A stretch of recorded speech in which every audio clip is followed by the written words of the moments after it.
Salut guys, bienvenue au épisode 9 des Uninkables, podcast québécois compétitif où on parle deck building, on parle de la méta du moment, on parle aussi des prochains DLC, on regarde ce qui s'est passé dans les dernières semaines.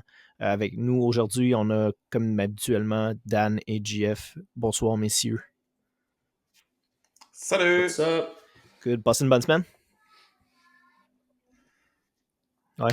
Bonne semaine occupée. Je dirais pareillement, puis on a pas mal hâte au nouveau set. Là. Ouais, nouveau set qui s'en vient. Exact, Un vendredi vendredi. 7-5, Shimmering Skies. J'ai commencé à faire un peu de deep dive dans les cartes. J'ai fait de l'enregistrement cette semaine pour justement faire un breakdown du set, mais je pense qu'on va recommencer parce que on est à 3 heures de vidéo, fait que je suis pas sûr qu'on va garder grand monde actif et à l'écoute pour regarder toutes les cartes, fait qu'on va revoir le concept du set. Je pense qu'on va plus regarder les meilleures cartes, les legendary, les super rares, puis ceux qui peuvent avoir un impact aussi sur la game. Puis on va re-uploader ça cette semaine ou d'ici la fin de semaine prochaine. On a des gros sujets aujourd'hui, messieurs. Gros DLC qui s'est terminé hier à Bologna, en Italie. On a des nouveaux decks qui ont ressorti. Des decks modifiés qu'on connaissait bien, qu'on va peut-être disséquer un petit peu plus tard, puis parler des changements qu'il y a eu là-dedans. On va aussi parler avec Dan du nouveau Green Steel. Je pense que c'était la dernière fois qu'on voyait Bucky en tournoi haut niveau. Fait qu'on peut officiellement enterrer le cucureuil. On va parler, JF, des Seal Events. Je pense que tu en as fait ou tu vas en faire quelques-uns. On va surtout en voir aussi pour les gens qui vont avoir le Attendees Tickets pour Toronto. Donc, je sais qu'il y en a qui n'ont pas réussi à avoir compétitif, qui vont vouloir faire des Seal Events. Puis ça aussi, ça va peut-être être quelque chose qu'on va discuter dans nos prochains podcasts. Le type d'événement qu'on peut avoir sur le side event à Toronto. À quoi s'attendre puis comment ça fonctionne. Je pense que ça peut aider des gens qui ne sont pas nécessairement familiers avec des Seals ou des pre-con, tout ça. Fait qu'on va peut-être pouvoir en discuter un peu plus dans un prochain épisode. Puis, c'est ça. Fait que, on commence tout de suite. Question du public, je pense qu'on en avait 2 en ce moment qu'on va probablement différer au prochain épisode ou peut-être un petit peu plus près de Toronto. Donc, je m'attendrais à peut-être quelque chose autour du 17-18 là, où est-ce qu'on va parler des 2 questions qu'on a eues qui sont la première, comment ça fonctionne la decklist registration pour Toronto. Donc, je sais que pour plusieurs d'entre vous, c'est peut-être votre premier TCG, votre premier gros tournoi que vous allez faire, puis le stress peut commencer à s'installer quand on arrive puis qu'on doit soumettre une decklist. Fait qu'on va peut-être pouvoir en parler un petit peu plus de comment ça fonctionne puis qu'est-ce qu'il faut faire. Aussi un peu à quoi s'attendre avant le tournoi de Toronto. Pas nécessairement les bonnes pratiques, mais de quoi ça a l'air quand on arrive dans un tournoi. Puis le deuxième qu'on avait, c'est une explication de Melee.gg. Donc, pour ceux qui n'ont pas encore eu la chance de participer dans des set championships ou dans des DLC, Lorcana utilise une application qui s'appelle Melee.gg qui est aussi connue dans le monde de Magic the Gathering. Puis c'est là qu'on va aller voir nos pairings, qu'on va pouvoir soumettre nos matchs. C'est là que les tables vont être attribuées aussi. Fait que nous, on commence à être un peu familier avec le système, mais on va en parler justement pour que les gens qui vont aller compétitionner à Toronto ne soient pas perdus justement dans ce style d'application-là, parce que c'est là qu'on remet nos résultats. Fait que ça va être super important que pour ceux qui se présentent à Toronto, de savoir bien utiliser Melee.gg parce que c'est la clé. Un autre point aussi avec Melee, ce qui est le fun, c'est que ça peut nous permettre de suivre en temps réel nos amis qui participent au gros tournoi. Parce que tu n'es pas obligé de participer à un tournoi pour pouvoir te loguer dans celui-ci, dans Melee. Ça veut dire que nous, si moi et Dan, on n'y va pas, on va quand même être à distance, on va pouvoir regarder les résultats des matchs de Billy et des autres joueurs qu'on connaît. Là. Fait que, exact. Très pratique. Billy. On va regarder ça. Ça se peut que je sois dans le bas, ça se peut que je sois dans le haut, mais dans le milieu, ça m'étonnerait. Oh, let's go. Fait que, on commençait avec le DLC de ce week-end. Donc, c'est un DLC en Europe, Bologna en Italie. Je sais pas pour vous, avez-vous eu un peu la chance de regarder des matchs? Moi, j'ai pogné les Day 2. J'ai pogné les 2 matchs de top 4, puis la finale. Très bon match, j'ai vraiment aimé. Puis on va peut-être en discuter un petit peu plus, mais la finale était vraiment le fun à regarder. Je sais pas pour vous, là, mais j'ai été impressionné Ouais. par la façon dont le deck qui a gagné fonctionnait, puis le spiciness du deck aussi. Là, je pense qu'il était quand même assez spicy. Mais il sortait à tout coup. Je pense que le premier match de la finale était 19-1 pour. Oui. Puis il a remonté ça comme aucun stress. Là. Avec le Be Prepared sur le top Ouais, deck à 18 exact. lore de l'autre, Ouais, mais mais ça, Ça arrive. ce genre de choses qui ça m'arrivent fait tout le partie de temps. la ça. game aussi. Fait que, ouais. Donc, Ouais. Jeff, je sais pas si vous voulez nous parler un petit peu plus. Là, je sais que toi, t'es rentré un petit peu plus en profondeur dans le topo. Fait que je sais pas si tu veux un peu embarquer là-dessus. Bien sûr, comme d'habitude, je suis allé chercher les chiffres du tournoi afin de pouvoir vous donner une meilleure idée de quoi ça avait l'air. Donc, le tournoi dans la fin de semaine, premièrement, moi j'aime bien ça, les tournois en Italie, avec je me réveille le dimanche matin, je prends mon petit café, puis je regarde en direct sur Twitch. C'était pas mal le fun, ça coupe pas trop la journée à cause du décalage, justement. Ouais, je Mais pense bon, qu'il était pour midi revenir, quand que ça finit. ouais, exactement, je pense qu'il était midi et demi ou 1 heure, là. C'est Ouais. dans ces eaux-là, là. C'était assez tôt là, quand même, fait que c'était vraiment intéressant. Donc, première chose, c'est un tournoi qui avait 1889 joueurs. Pour la journée 1, la répartition du plancher était la suivante. On avait 28% de joueurs Ruby Améthyste, 21% d'Emerald Steel, 14% de Sapphire Steel, 11% de Amber Steel, 7% de Ruby Saphir, 4% d'Améthyste Steel, 4% d'Emerald Améthyste, puis finalement 11% pour le restant. Donc, c'est fun, c'était très diversifié. On avait un petit peu moins d'Emerald Steel, je crois, que les derniers tournois. Puis ça, c'est en partie parce que justement, il y a des joueurs qui doivent commencer à regarder des alternatives à Bucky puis à tester d'autres choses, puis se rendre compte qu'il y a d'autres decks qui sont très puissants. Et aussi, possiblement, que plusieurs joueurs Emerald Steel se sont dit ça va être plus difficile parce que comme le monde s'y attend, il y a beaucoup plus de decks bleus, que ce soit les Ruby Saphir que les Steel Sapphire. Donc, il y en a peut-être qui ont fait un petit changement. Mais très intéressant. Ce qui nous amène à la journée 2, dans le top 64.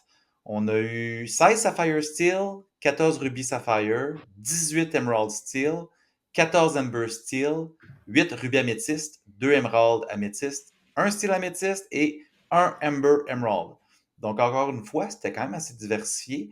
Donc, shout-out aux joueurs jaune-vert qui ont réussi à passer. Puis, il y avait aussi un style améthyste quand même très intéressant aussi. Donc, félicitations à ceux-ci. Fait étonnant, on pourrait dire, c'est qu'on a un nouveau deck champion. Ben non, c'est pas Ruby Améthyste cette fois-ci qui l'a encore remporté. C'est Ruby Sapphire. Mais attention, attachez votre sucre. C'est assez spicy comme deck. C'était... En demi-finale, ou je pense juste avant la finale, il y a eu une entrevue avec le joueur, Elie Verpierre.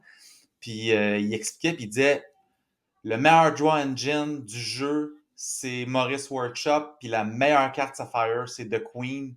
La Queen à 3 en crabe qui a l'effet que tu peux l'engager pour regarder les 4 premières cartes de ton deck et en jouer. Si tu trouves un item puis qui coûte moins de 3, tu peux jouer gratuitement. C'est des cartes qui, jusqu'à la semaine dernière, servaient potentiellement de sous-vert chez vous. Puis que tout d'un coup, ils viennent d'exploser, justement, pour le monde qui ne l'avait pas vu venir. Ben, la petite Queen qu'on parle, qui se vendait 2-3$ il y a quelques jours. Déjà, en début de semaine, le lendemain du tournoi, elle était rendue à 12, 13, 15$ un peu partout. Là. Ça l'a... 2,5 fois son prix. Facile. C'est assez... ça montre comment que le monde a aimé justement le spiciness du deck. Puis le gagnant, Elie Verpierre, a battu Pierre Guillemot qui jouait un Amber Steel Song différent. C'est-à-dire, il n'y avait pas de flûte. Non, puis il y avait du gros caractère en plus. Là. Ouais, exactement, pour réussir à survivre à toutes les cartes grises qui donnent du dommage. Ouais.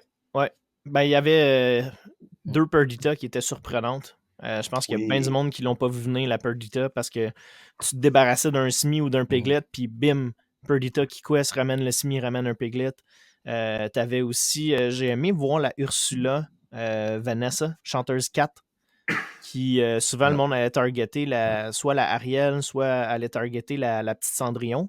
Puis là, tu te ramassais avec une Ursula 4 qui était pas pire aussi. Beaucoup de Bare Necessities. ça revient dans la carte que je trouvais qui était un OP il n'y a pas longtemps, justement, Bare Necessities, qui fait discarter un peu n'importe quoi. L'autre carte que j'ai bien aimée dans son deck à Pierre, c'était la Golden Harp.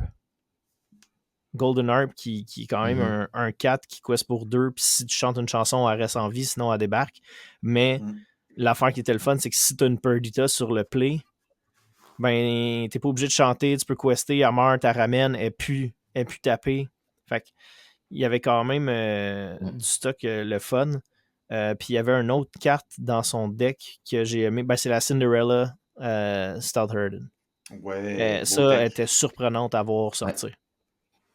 Très, très, très surprenante. Ouais, c'est sûr que si je joue la grosse Cinderella, t'es quasiment obligé de jouer la petite. Là. Puis je sais qu'il y a beaucoup de Amber Still Song qui l'ont enlevé récemment. J'aime ce build-là. C'est un build qui est un peu plus low to the ground, qu'on appelle en bon français. Donc un build qui est un peu plus agressif au début. On parle de Mr. Smee, on parle de Piglet. Piglet qui est... Faut pas oublier que Piglet est aussi un capitaine. Fait que ça marche avec Mr. Smee. Fait que l'avantage de ça, c'est ton curve, il va jusqu'à 4 environ. 3, dans 3, t'as Lawrence. Puis les bonhommes, ils questent pas mal tout pour 2. Fait que c'est vraiment, vraiment nice. Puis l'avantage que le monde oublie avec la Small Cinderella puis la grosse Cinderella, c'est l'habilité de shift. Souvent, un Bristol Song, quand il lower beaucoup, ils vont se rendre comme, ben, vous l'avez vu, il a perdu en finale. Fait que c'est un mauvais exemple. Mais souvent, ils vont se rendre, ben, non, c'est un bon exemple, en fait. Souvent, ils vont se rendre à 17, 18, 19 lower. Puis le shift de Cinderella permet vraiment de closer ce gap-là souvent. Mais aussi avec le Golden Harp puis tout ça. Puis le monde, il jouait plus tant Perdita, puis le monde, il disait au début du set que Perdita était plus bonne. Moi, j'avais jamais d'opinion trop dessus, mais c'est sûr que le monde avait peur de Brawl.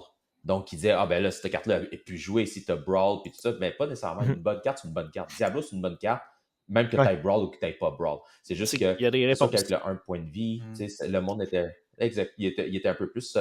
le monde se posait un peu plus un questionnement s'il devait le jouer. Puis non seulement ça, je pense que le monde jouait juste moins Steel Song en général avec la présence de Emerald Steel. Fait que là, maintenant, on peut voir des builds un peu plus créatifs avec Amber Steel Song là, qui fait quand même du bien. Ramener un deck qui était fort, peut-être le Némésis de Ruby Améthyste depuis le début. Il y a aussi qu'au début de la méta du 7-4, les decks rouges, il y en a beaucoup qui jouaient la petite Sissou évasive. La Sissou qui bannit les personnages qui ont un de force ou moins. Donc, c'est sûr que dans ce temps-là, ça fait peur de jouer des gros personnages qui ont juste un puis de te faire bannir le tour d'après. Puis, il n'était plus joué. Sauf que, justement, le gagnant, il l'avait mis dans son deck. Puis, ça fait longtemps qu'on ne l'avait pas vu. Puis, vraiment, là, des utilisations vraiment bien réfléchies. C'est arrivé à quelques fois que je l'ai vu qu'il jouait, c'était Vitalisphere, que ça coûte 1 puis ça te donne Roche puis plus 2 d'attaque. Ben lui, c'est arrivé souvent qu'il y avait la petite Sissou sur le board, qui utilisait la Vitalisphere, excuse-moi, pas pour donner Roche à un personnage, juste pour donner plus 2 à la Sissou. Je l'ai vu clearer comme ça, justement, un Pegasus vert 3-3, parce que ça donnait 3. Fait qu'il y avait des utilisations assez particulières. La petite Sissou qui, souvent, en 2 tours, était capable d'enlever 2 personnages. Là. Fait que c'était vraiment intéressant de voir ça. Il y a un match que j'ai regardé que j'ai vraiment aimé un move qui a été fait. Le gars était à... Je pense qu'il était à 17, 18 lore. En tout cas, il manquait une coupe de lore pour gagner. Puis, il y avait un Baloo on play. Puis, l'affaire qui est arrivée, c'est qu'il a pigé je pense que c'était Strength of Raging Fire, qui a casté sur son Baloo parce qu'il y avait plus que 4 personnages. Fait qu'il a tué son Baloo pour se donner 2 lore de plus, puis pouvoir closer la game. Fait que ça, j'ai trouvé ça vraiment ingénieux aussi. Là, parce que clairement, l'autre, il voulait pas rentrer dedans parce qu'il savait très bien qu'il gagnait la game. Fait que lui, il s'est forcé à gagner la game en détruisant son propre Baloo à lui-même, puis se donner 2 lore manquants. Parce que sinon, il finissait pas le tour, puis je pense que l'autre gagnait même. Ouais, c'est quelque chose qu'on pourrait faire aussi pour les joueurs améthystes sur justement un GOAT. Là. Mais c'est rare que ça va arriver qu'on voit les joueurs le faire sur eux-mêmes, mais très bon heads-up play du joueur qui a fait cette interaction-là. Ouais, parce qu'on a tout le temps tendance à penser que c'est obligatoirement un opponent, mais si vous lisez les cartes comme il faut, ça dit juste chosen character. Fait que c'est là qu'on revient à ce qu'on disait, là, de vraiment bien lire les cartes de qui peut être targeté, qui n'est pas targeté, puis s'il n'y a pas de trigger, ben tu deviens une trigger. Ben, dans le même genre, justement, on a vu, je pense que c'est le match de finale de Pierre Guillemot qui a chanté un Strange of the Raging Fire sur sa harpe pour qu'elle reste active ce tour-là.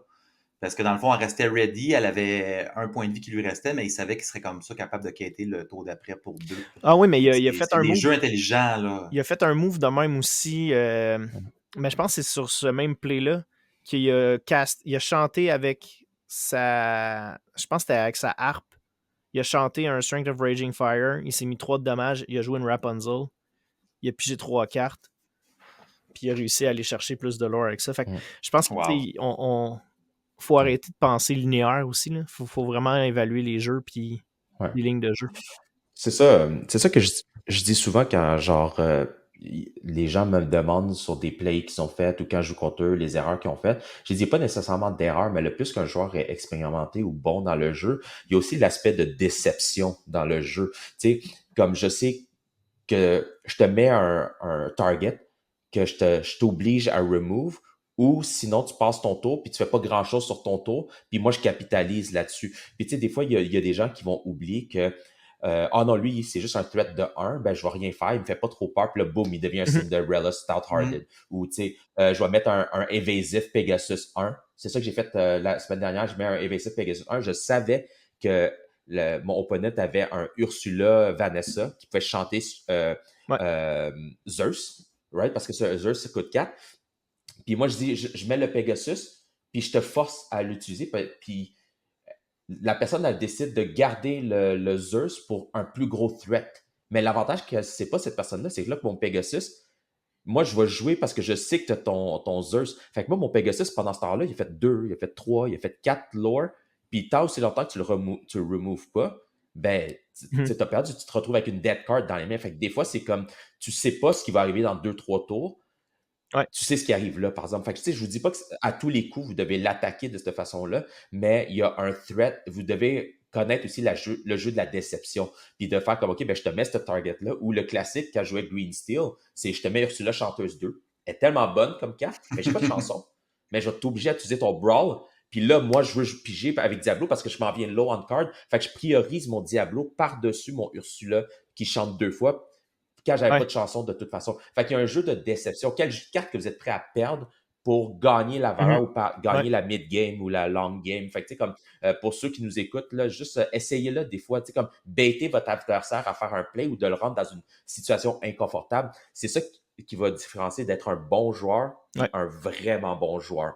Là, puis c'est ce gap-là, on parle souvent de ce genre de jeu-là, là, puis de plus en plus, il y a des joueurs que tu vois jouer, justement, quand tu joues d'hiver, ils vont jouer la Ursula 2 qui te fait enlever une chanson dans la main de l'autre. C'est double tranchant, mais le monde le joue souvent tour 2. C'est dangereux de jouer tour 2 là, parce que, de un, les chansons sont vraiment plus loin. C'est rare que quelqu'un va te chanter une chanson vraiment bad avant tour 3-4. Je pense que la plus grosse qui peut arriver, c'est tour 3, c'est Friends on the Other Side, là, qui peut changer une game direct là. Mais de la jouer tour 4, s'il joue sa Friends on the Other Side puis qu'il repogne quelque chose, tu joues tour 4, puis après ça, si tu joues dépendamment une Sea Witch que tu peux shifter par-dessus, le fait que ta Ursula tour 2 soit encore là, tour 5, est très mince. Puis si tu whiffes tour 2, t'es fait. Ouais. Puis il y a beaucoup aussi d'anticipation quand tu sais contre quel deck tu joues. Fait c'est sûr que si tu joues contre Steel Song, un tiers, littéralement, mathématiquement, là, un tiers du deck, c'est des chansons. Fait que c'est sûr que tu vas pogner de quoi de bon. Mais tu sais, ce que Billy vous dit, c'est vrai parce que si tu as peur d'un grab your sword, là, joue-le pas au tour 2, ton Ursula. Tu sais, joue-le sur ton tour 3, ton tour 4, comme plus proche de ton tour 5 pour pouvoir le choquer rendu là parce que le plus que tu attends, le plus qu'il dit comme OK, ben moi, mon tour 5, de toute façon, je joue ça. Fait que lui, il a ancré pour jouer son. Exact. Il a ancré pour jouer son tour 5 de cette façon-là. Puis là, tu viens de choquer le play. Fait que là, tu l'obliges à réagir sur une situation imprévue. Puis c'est pas tout le monde qui est bon là-dedans. Fait que c'est ça que vous devez essayer. Là. Comme c'est sûr que tour 2, c'est toujours bon de l'avoir, à moins que tu choquer How Far I'll Go. Mais à part de ça, très, très souvent, maintenant, là, être patient avec, c'est vraiment, vraiment bon. Parce que les grosses chansons, c'est ça. T'as A Whole New World à 5, t'as un. Zeus fait pas si mal que ça parce que c'est un one card. Fait que si t'as le contrôle du board, puis Zeus, un personnage, t'as quand même un peu le tempo encore. Fait que c'est pas la carte nécessairement que tu vas aller enlever, mais un B-Prep, quand tu quand tu chantes avec. Ben, quand tu joues ta Ursula tour 6 contre du Ruby Améthyste puis que tu enlèves son B-Prep, là, sa game vient de changer sur un temps. Ça, c'est souvent des points tournants des games que je vois que les gens jouent justement Ursula tour 2, whiff. Là, elle est sur le board, elle sert à rien. À quest de 1, c'est une 2-2. C'est plus un gros threat, là. 1-3, c'est vrai. 1-3. Puis en plus. Ouais, exact. C'est pire. C'est pire. Puis, à moins que tu joues un bounce package, là, ça peut être payant. Parce que là, tu vas jouer ta Ursula, tu vas jouer peut-être un Snake ou un Fox, dépendamment lequel t'as, ta rebounce dans ta main. Là, tu pourrais aller chercher de l'info. Fait que tu n'ajoutes pas nécessairement pour aller enlever une chanson. Si tu enlèves une chanson, c'est un plus-value, mais au moins, tu as la main, tu as une idée de ce qui s'en vient, puis tu peux réagir puis placer par rapport à ça. Fait que si tu bounce, puis qu'il y a 2 chansons, puis que tu envoies un autre, c'est golden. Bon, c'est ça, c'est quelque chose que j'aime beaucoup, tu l'as dit, aller chercher l'information. Parce que souvent, tu vas être capable d'un petit peu planifier tes prochains tours en sachant ce qui s'en vient, parce que c'est sûr qu'il y a toujours ce que l'adversaire va piger, mais ça te donne une bonne idée. Oui, par contre, dans certains match-ups, t'es mieux de garder la Ursula pour un peu plus longtemps. Puis ça m'amène à une question, justement, que je viens de me poser pendant qu'on y pense, on en parlait de là, c'est que récemment, le monde, il jouait, ben, quand tu jouais, mettons, Sapphire Steel, les joueurs avaient arrêté de mettre les One Jump Ahead parce qu'ils avaient tous peur de la Ursula verte. Tout le monde commençait à jouer avec des packages avec Mickey à la place.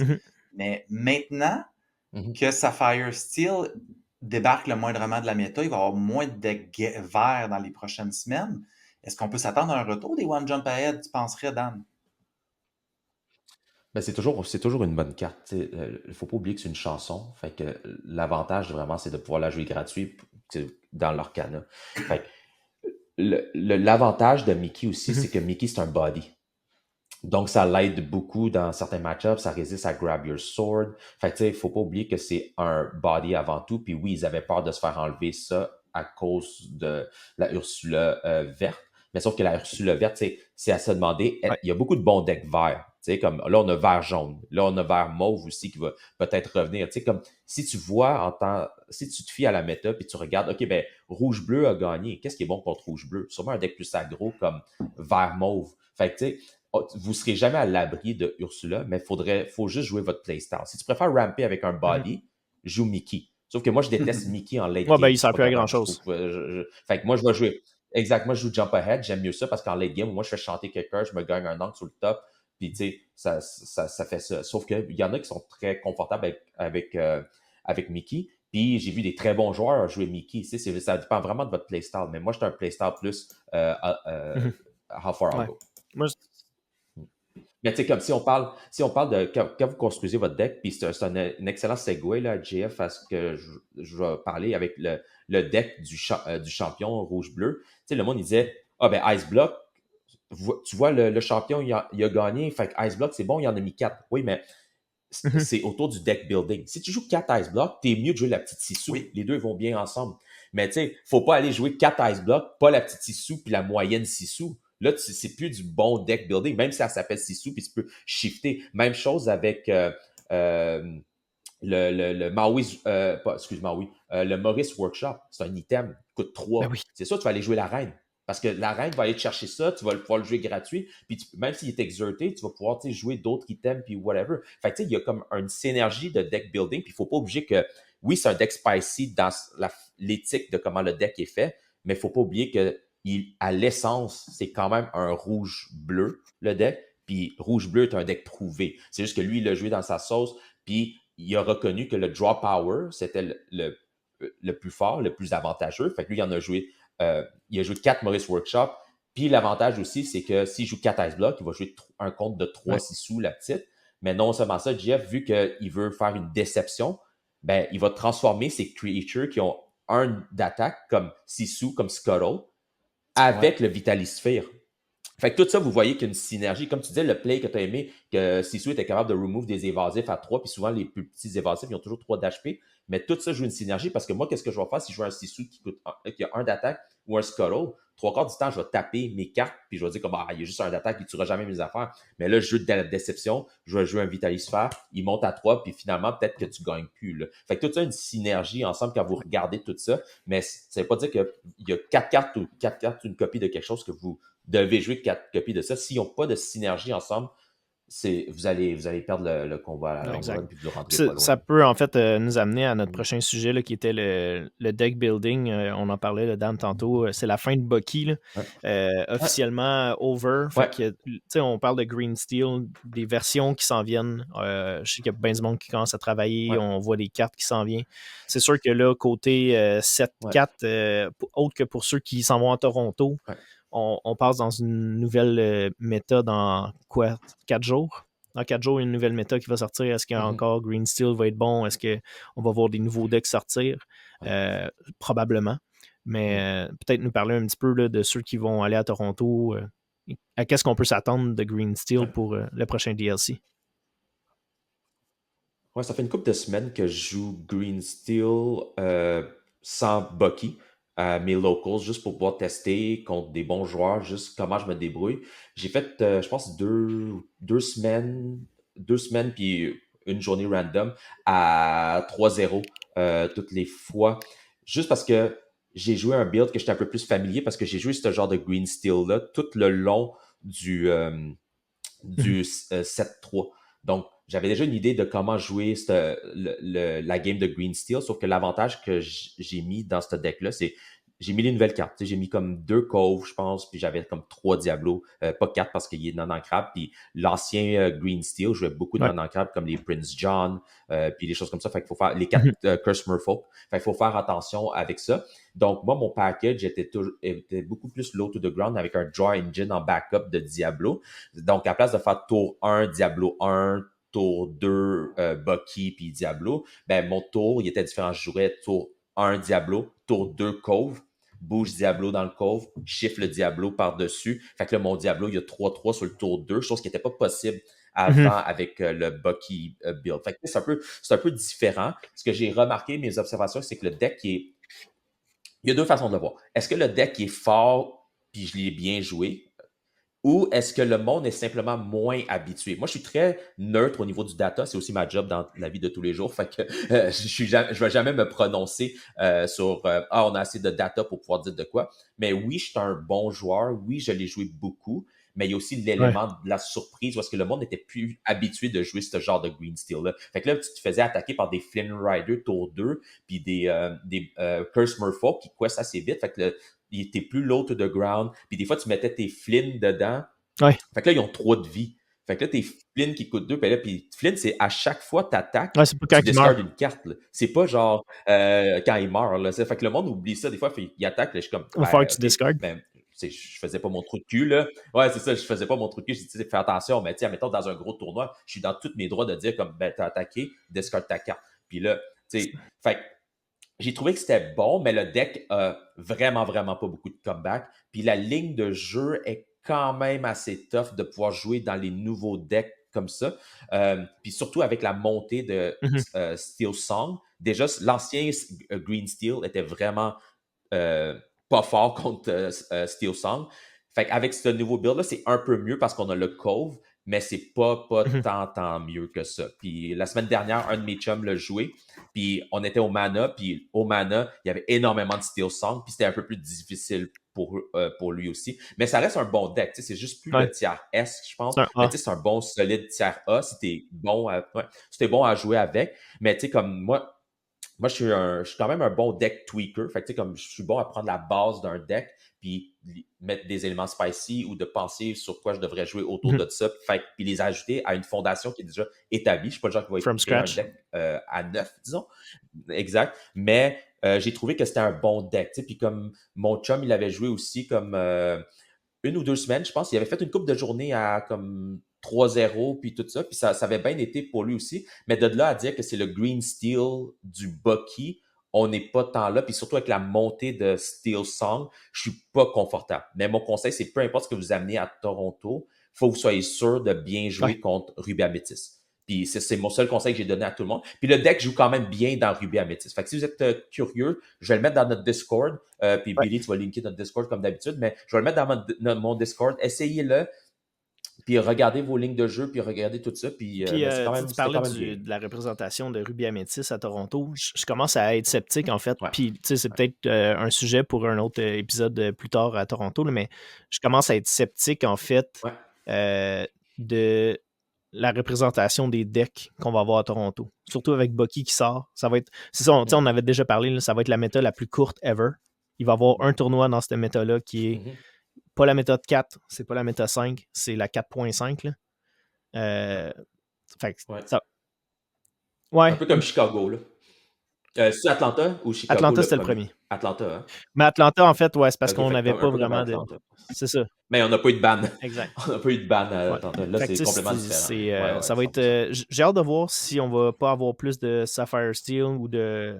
Puis, tu sais, souvent, on se rend compte que le dernier DLC, le deck gagnant, est beaucoup plus représenté Day One. Fait que, tu sais, ça donne le temps aux gens de se pratiquer. Beaucoup. Il reste quoi, une quinzaine de jours, 19 jours, je pense. Fait que ça va être de voir là, comment on approche aussi Toronto avec. Est-ce qu'il va y avoir beaucoup de Ruby Amethyst? Qu'est-ce qu'on s'attend à voir? Fait que. Ouais. Moi, je m'attendrais à avoir beaucoup. Ça, c'est moi Du perso, Steel là, puis Song. j'ai pas une boule de cristal, là. Mais Steel Ouais. Song et Ruby Amethyst. C'est les deux decks. Le budget est pas trop haut pour le faire. Ben, à moins que vous n'ayez pas vos Rapunzel, ça peut être compliqué, là, parce que c'est quand même une Ouais. carte de Chapter 1, puis ça coûte cher. Mais à part pour ça, le reste, c'est quand même pas si pire. Mais c'est deux decks que les gens seraient plus confortables s'ils viennent de se faire bannir leur deck vert gris, parce que c'est des decks qui Ouais. existent depuis le Chapter 1. Fait que les lignes Mais de jeu sont pas identiques, mais tu as ouais. des lignes de jeu de début qui sont familiers. Là. Puis c'est ça qu'on veut quand on va dans un gros tournoi, c'est d'avoir des lignes de jeu familiers dans quoi qu'on a déjà joué. Donc, j'ai hâte de voir s'il va y avoir quelques itérations du bleu-rouge qu'on a vu en fin de semaine. Ça serait pas C'est surprenant sûr parce que qu'il va en avoir. vu qu'il n'y a pas beaucoup le monde n'a pas tant de temps pour pratiquer, probablement que le monde va se dire si j'arrive avec ça, il n'y a personne qui va être prêt. Oui, tout le monde va être Donc, prêt. intéressant. Ouais. Je serais même pas surpris, JF, de voir une coupe de Steel Song jouer I Flatten Them. Oui. Tu sais, parce qu'ils ont plus de flûte. Il y en a qui joueront plus la flûte. Fait que tu joues Flatten Them. Fait que t'es bon contre le miroir s'il y a des flûtes. Puis t'es bon contre rouge-bleu si le monde commence à jouer Maurice ou contre gris-bleu. Tu joues 2-3 Flatten Them. C'est une chanson, tu t'en fous. Elle coûte 4 ou 3, genre. Fait que t'as Ursula, Vanessa, elle chante. Fait que tu sais, t'es très à l'aise. Moi, si j'amène Steel Song, là, je m'en mets deux. Ouais, c'est un bon call. C'est un bon metacall, comme on dit. C'est juste de voir qu'est-ce que t'enlèves. Parce qu'il y a tellement de cartes. D'après moi, ça c'est serait Lawrence que j'enlèverais. Lawrence. Ouais, peut-être dans Lawrence, man, c'est tellement un bon heal target. Quest de 2. Tu t'attaques de quoi? Ah, il y a 0 d'attaque. Oups, exact. je leur Ouais, c'est le heal puis je target les de garde. Rapunzel par C'est excellence. super bon. Mais ça dépend. Ouais, c'est que tu as tellement de possibilités de draw aussi avec Steel Song, là, avec Whole New World. T'as Rapunzel qui peut aller healer un peu n'importe qui aussi. Là, fait que... Let the Storm Rage On. Ouais, exact. Ben, ouais. C'est quand même simple. Ben, simple, je veux dire, rien n'est simple dans la vie, mais tu prends un deck, admettons, comme Amber Steel Song avec les flûtes. Puis là, tu regardes le deck du gagnant qui jouait pas de flûte. Fait que là, tu sais que 2 de tes flûtes vont donner des Flatten Them. Si tu veux jouer Flatten Them, t'es pas obligé. Puis après ça, les 2 autres cartes non ancrables, ben, qu'est-ce que tu veux faire avec? Puis là, si toi, t'aimes le build Piglet puis Smee, ben là, tu vas tweaker ton deck autour qui soit plus aggro au début. Tu sais, si t'es pas à l'aise de jouer Harp, tu joueras pas Harp. Tu sais, fait que ça dépend. Fait que je serais très curieux de voir, là, mais il va y avoir une coupe de deck Steel Song, je pense qu'ils sont assez spicy. Good. Autre sujet qu'on avait à discuter aujourd'hui, messieurs, les Seal Events. Jeff, tu veux nous parler un petit peu plus de ces événements-là? Je ne sais pas si tu en as fait ou si tu veux discuter un peu de ce qui s'en vient aussi en fin de semaine là, avec le release de Shimmering Skies.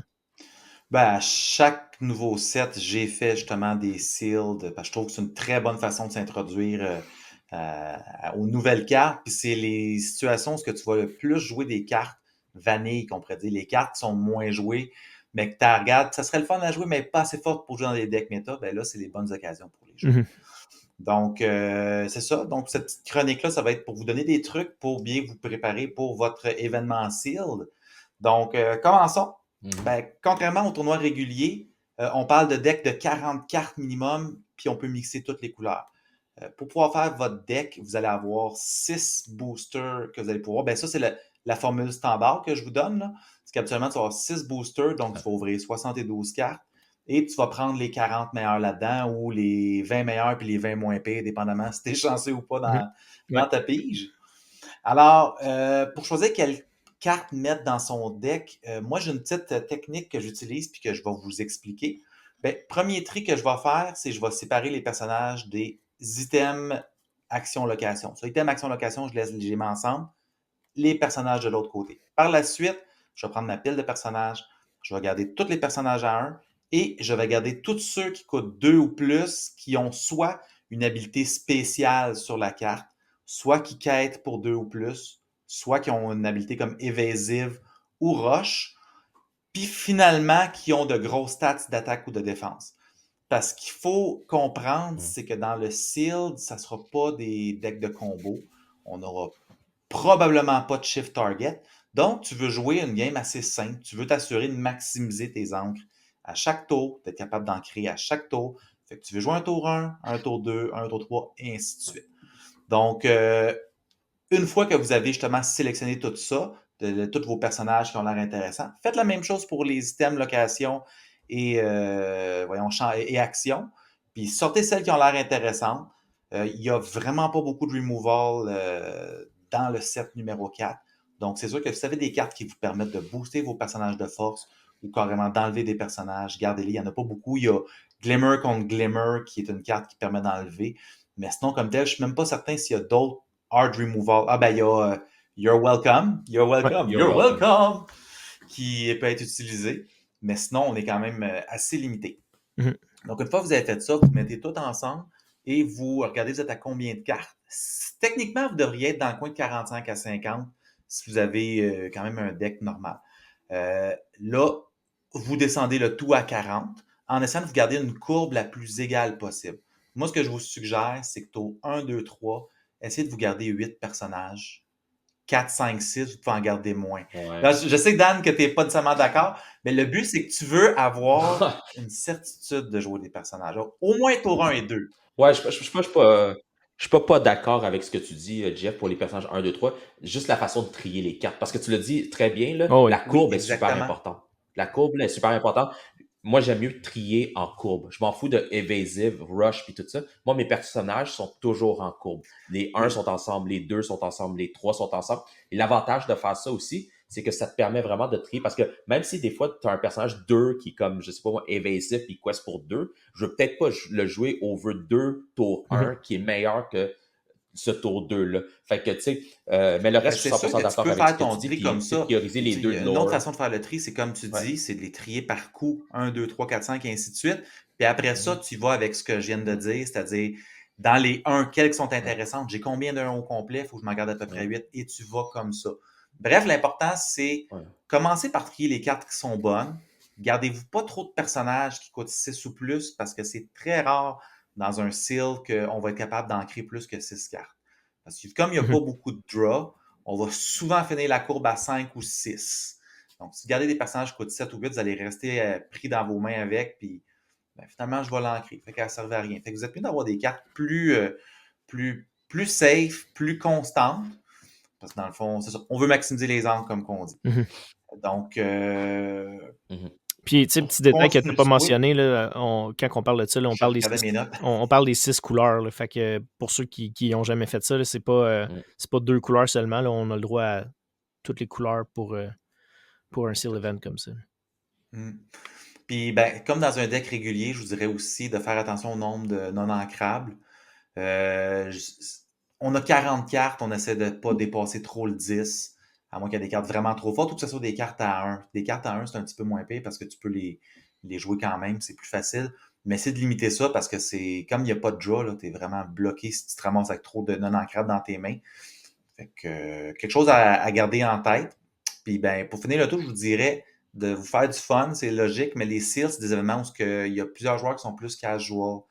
Profitez-en pour leur donner des trucs, partagez votre passion pour leur cana, puis c'est ça, des petites idées de jeu qui peuvent être intéressantes, parce que c'est ces joueurs-là qui viennent une fois de temps en temps dans les seals, qui vont trouver le plaisir de jouer un peu plus compétitif, puis qui vont venir dans vos événements, dans les tournois hebdomadaires, dans vos magasins respectifs. Donc, ayez du plaisir, soyez smart avec tout le monde, puis bon sealed et bon draft.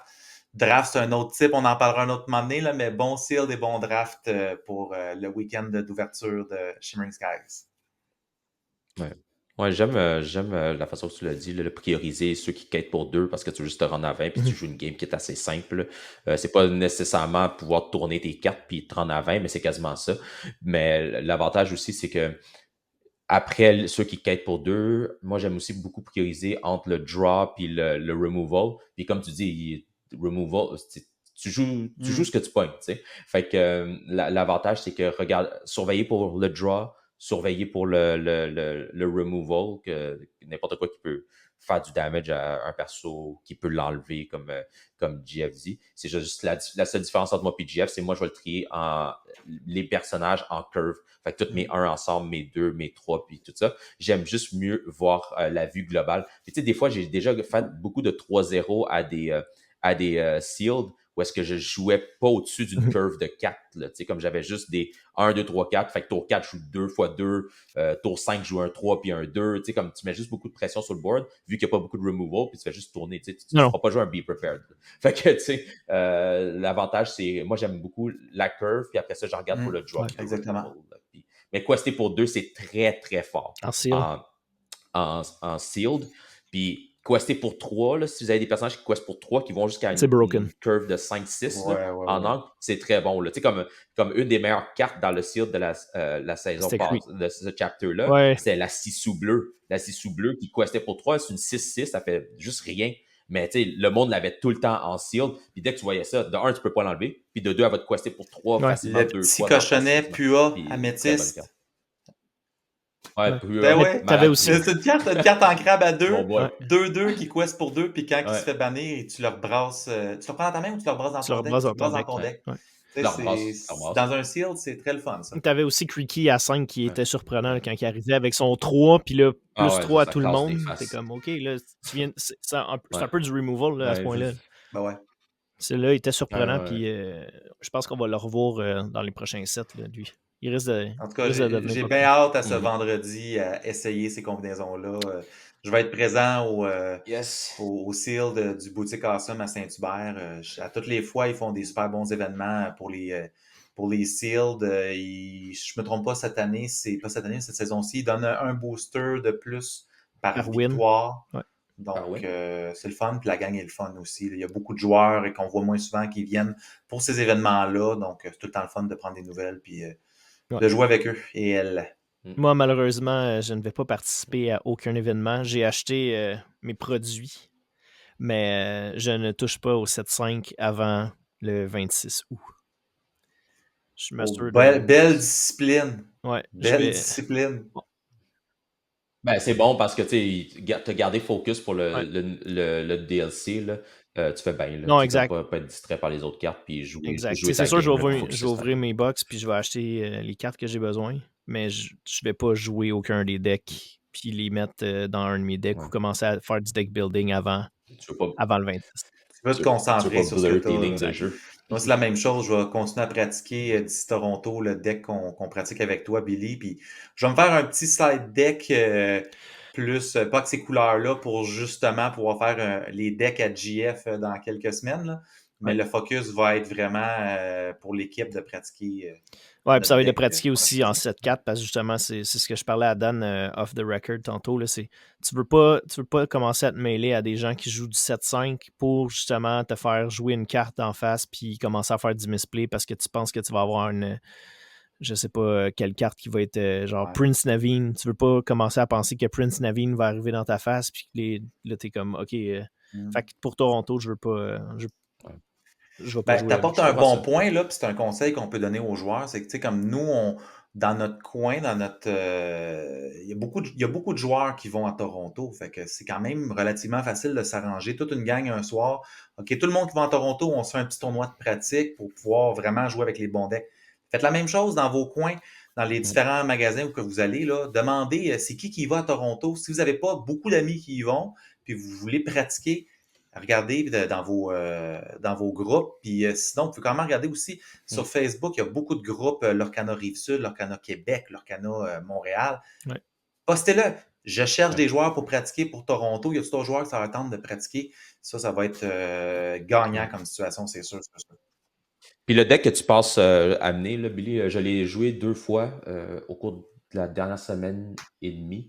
Puis je l'aime bien. Je trouve que c'est un bon meta call. On va vous le révéler quand Toronto auront commencé. Mais je trouve que c'est un bon meta call. On a pris la décision ensemble. On essaie plusieurs itérations à 3 ensemble.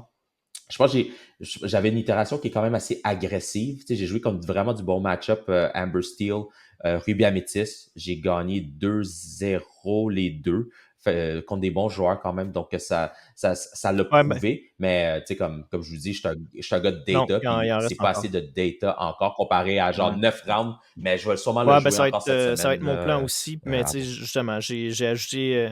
j'ai fait des petits tweaks. Il y a des cartes que tu te rends compte que finalement tu n'utilises pas tant ou qu'avec les méta-decks, tu l'as joué, mais jamais contre la méta. Fait que je vais voir, mais. On va arrêter de titiller les gens. Là, on parle de deck et de tweak. On peut pas dire c'est quoi. C'est pratiquement baveux, là. Ouais. On le dira pas qu'il y a des chansons dans le deck. mais ouais, j'ai bien hâte. Mais anyways, on a 1 ou 2 autres épisodes là, avant que je parte pour là. Puis justement, on a un bon groupe qui y va. Là. J'ai commencé à reach out à d'autres mondes qui vont être là. Parce que je pense que ça va être important aussi de se tenir en équipe de Québécois. Là. Fait qu'on a du monde qui vont être là-bas. Pour pas nommer personne, on a des attendees aussi qui vont être là. Fait que ça va être vraiment cool. J'ai vraiment hâte. Ça va être une belle expérience. Les dernières fois que j'ai fait ça, c'était avec Pokémon. Puis le vibe là-bas est juste insane. J'ai hâte de voir aussi le side event. Puis les LGS qui vont être là. Souvent, ils ont du beau stock. Puis des affaires un petit peu plus. Ouais. Puis tu vas un bon temps en plus parce qu'ils sortent le nouveau chapter. Fait que si tu manques des cartes et tout, puis tu peux te faire des deals. Puis qu'est-ce qui est nice là-bas, c'est que tu peux négocier. Ils sont là. Ils veulent pas ramener toutes leurs 20 000 cartables dans leur char. Fait que là, toi, tu négocies. Fait que, mettons, tu regardes sur Facebook Marketplace. Puis t'es comme, au moins au Québec, check ta légendaire. Ils me le font à 18. Là, tu me le fais-tu à comme. Je sais pas, moi, 15, tu pousses, là, tu dis à 15. Puis, je veux pas te dire, tu prends pas avantage d'eux parce qu'eux ne veulent pas ramener ça dans leur char anyway. Ils sont là pour faire du cash. Fait que, les deux sont gagnants-gagnants. Lui, il n'a sûrement pas payé plus 15. Fait que, comme, vous pouvez faire des deals avec ça. Puis eux, exact. Puis leurs booster box sont vraiment pas chers comparé à ce que vous payez. Si vous pensez que 155, qui est pas mal le même prix partout, plus taxes, c'est pas cher, là. C'est encore moins cher qu'il paye. Effectivement. Bon, ben, c'est ce qui nous close l'épisode d'aujourd'hui. N'oubliez pas que vous pouvez toujours nous écrire au leoninkables@gmail.com. Vous pouvez suivre notre channel en cliquant sur le petit follow button juste là. Puis, n'hésitez pas si vous avez des questions, des commentaires. On va être là pour y répondre lors du prochain épisode. Merci, messieurs. Bonne semaine. Yes. Bonne semaine à tous et à toutes. Ciao, guys. Ciao.